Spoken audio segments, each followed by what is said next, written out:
Parasitha, Krakleath.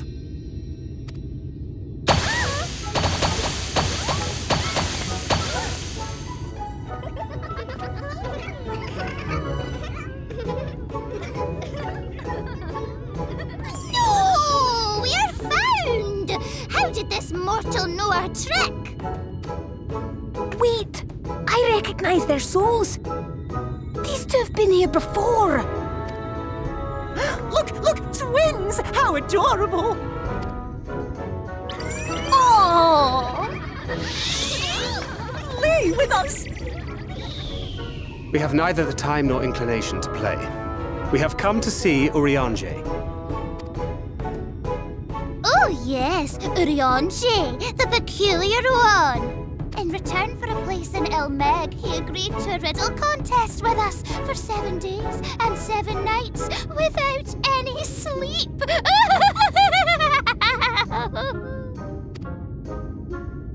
Oh, that was so much fun! We must do it again! I'm sure he'd be delighted. Now, if you'd be so kind as to lift your spell.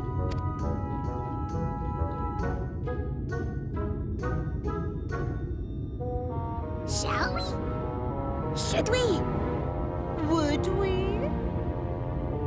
What now? I don't know, but this is their home, so we must indulge them.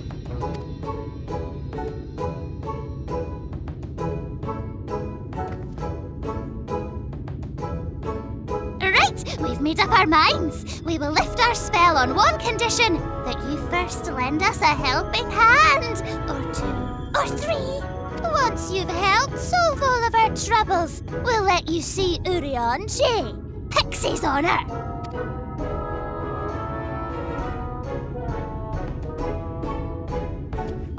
Well, there you have it. Pixie chores.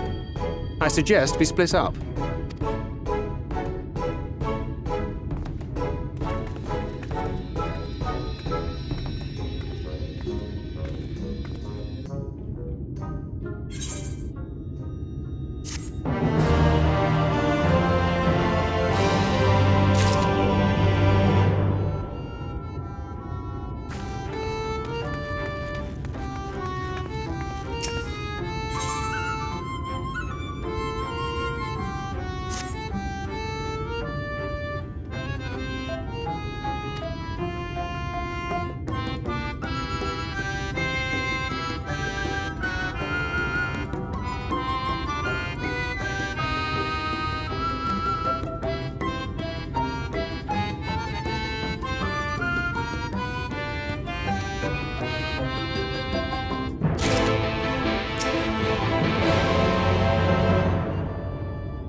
waiting for you to summon me ever since you came here.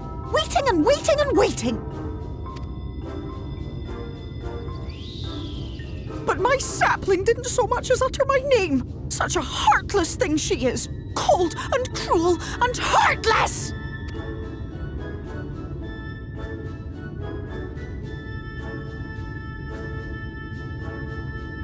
Another self-important little brat. Just what we need. Reminds me of my childhood.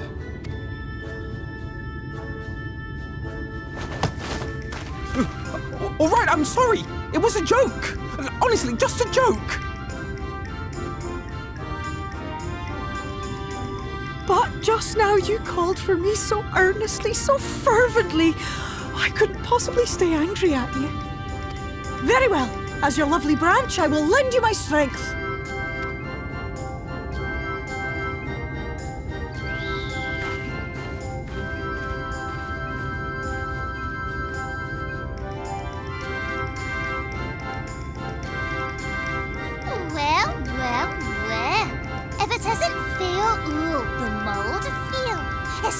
Too long. Not long enough for you to think of any new games, though, apparently. If I were you, I'd be bored of myself. Now let me make something clear. That mortal is mine. No matter what you do, she will never be yours. Never, never, ever! Oh, not even a bit. But what about the others? Surely we can keep them. No, you can't keep them either! They're for my amusement and mine alone! And if you lay so much as a finger on my sapling, I'll scatter the contents of her bag all over your precious village. There'll be cold, hard metal, furry, festering food, stinky, sweaty small clothes, and all manner of other terrible, unmentionable things. How would you like that,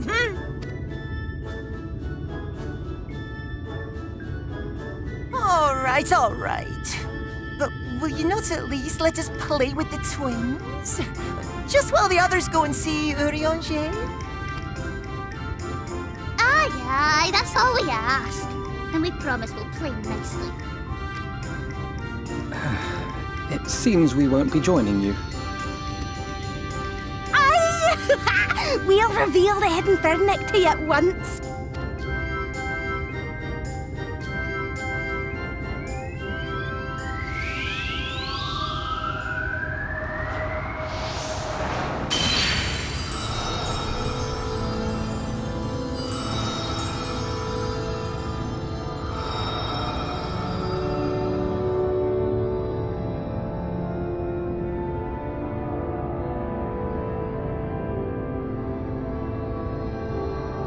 So this is the true Mheg.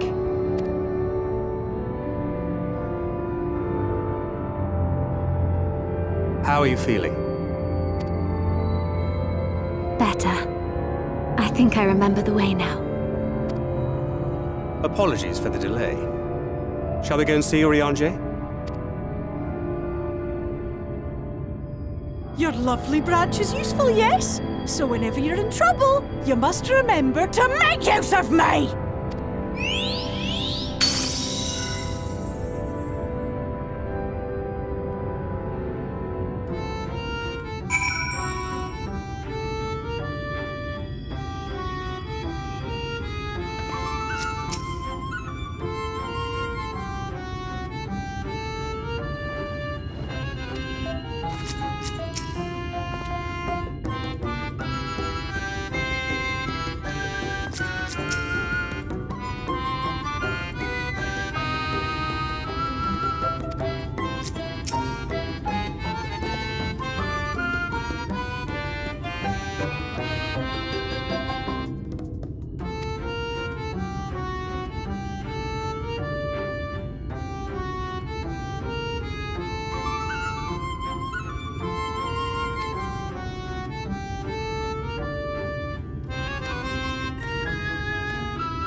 Urianger, are you in?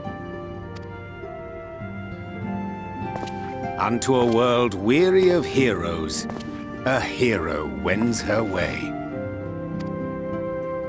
The Exarch did send word that thou wouldst seek me out, but ne'er did I imagine thou wouldst arrive so soon.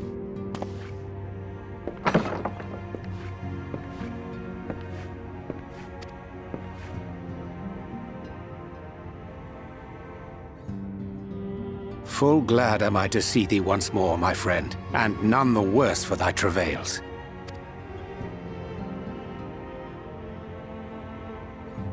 Run along, Minfilia. We'll meet you outside. But Another one for you to imbue, if you'd be so kind.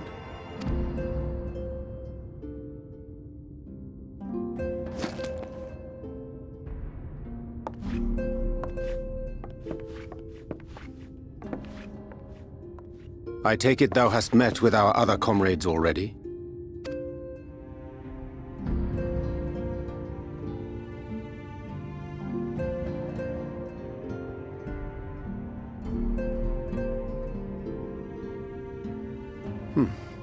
That Master Alphino and Mistress Alize now travel in thy company is of great comfort to me. As for the rest, it beginneth in earnest. The hunting of the Light Wardens, and perforce the war with Yulmore. Hark thee then to my words, and through them behold the vision that I did glimpse, that of the 8th Umbral Calamity.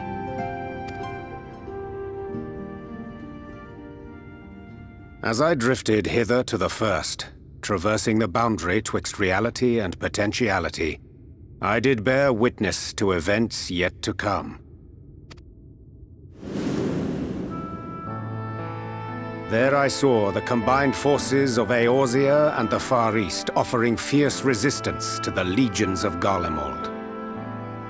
So fierce, in fact, that they did begin to push the enemy back. Ilm by painful ilm at first, then Yalm by Yalm, and Malm by Malm in time. Yet the joy they felt was short-lived, for in so doing they did force the Empire's hand. Faced with defeat, the Garleans turned to a weapon most vile: Black Rose. Its potency defied all reckoning. Once released, the gas took on a life of its own, wreaking untold carnage not only in Eorzea, but in the provinces of the Empire besides. From fighters upon the front lines to babes in their beds, none were spared. And as the casualties became too numerous to count, so did the fabric of civilization begin to unravel. Nor did the land itself escape unscathed, for spreading from the site of its release, Black Rose brought death to the very soil. To survive amidst the chaos and upheaval, men came to live by the sword, the rule of law giving way, inevitably, to the rule of might. Thus was the spark struck and the fire kindled, and swiftly did it spread as a blaze in a field of straw to engulf every corner of the world. Nations worthy of the name did then cease to exist. And those souls brave and true who might have risen to restore order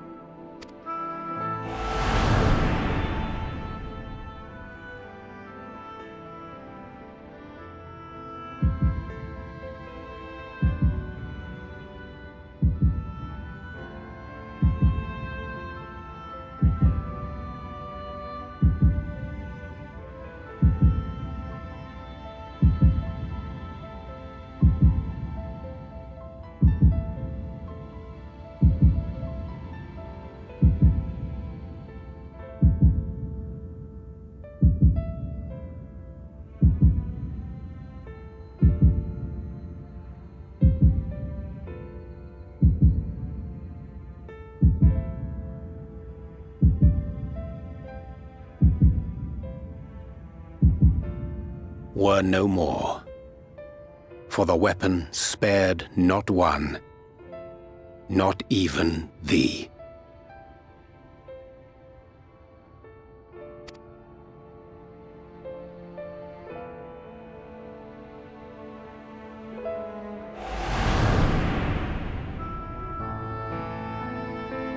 An endless age of war, begotten by the blight of Black Rose.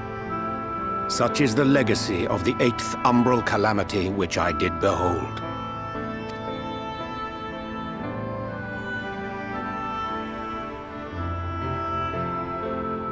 No matter the cost, we must forestall this tragedy.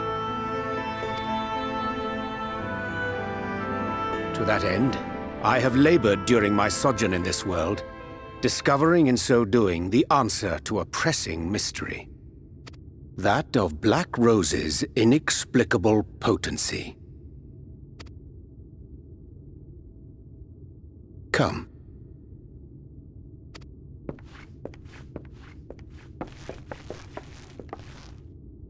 Dost thou recognize yonder chart?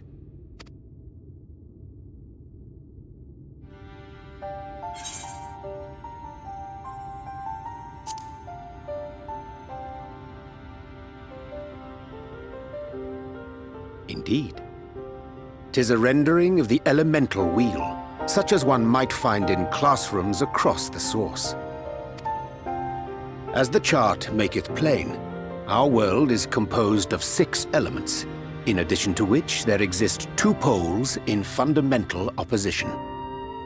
Astral, the active; umbral, the passive. As a reflection of the source, the first naturally compriseth the selfsame forces.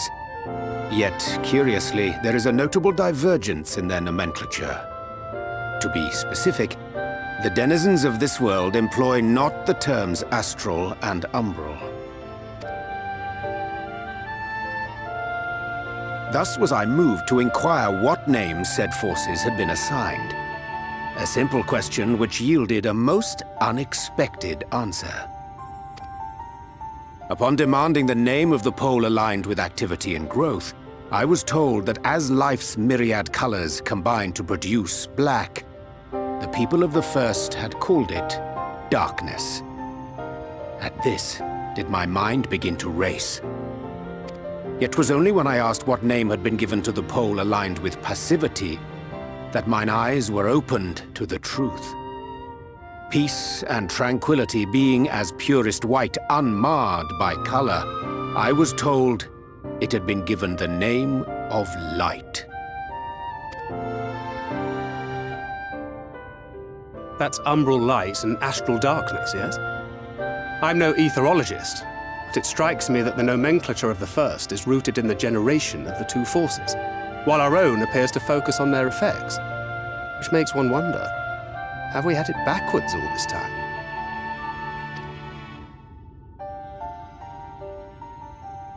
"'Tis indeed a compelling question, and one which beareth closer examination. Yet what knowledge we already possess sufficeth to explain the chain of events. The phenomenon of etheric thinning observed in the source is the consequence of light, the power of stasis, flowing in from the first to stifle the movement of ether within the land. And according to Master Alphino, Black Rose slayeth by halting the circulation of ether within living beings. Should such a weapon be unleashed even as the first were rejoined, replete as it is with light, we would have a disaster of untold proportions on our hands. A calamity. Well, at least we have a better grasp of what we're facing.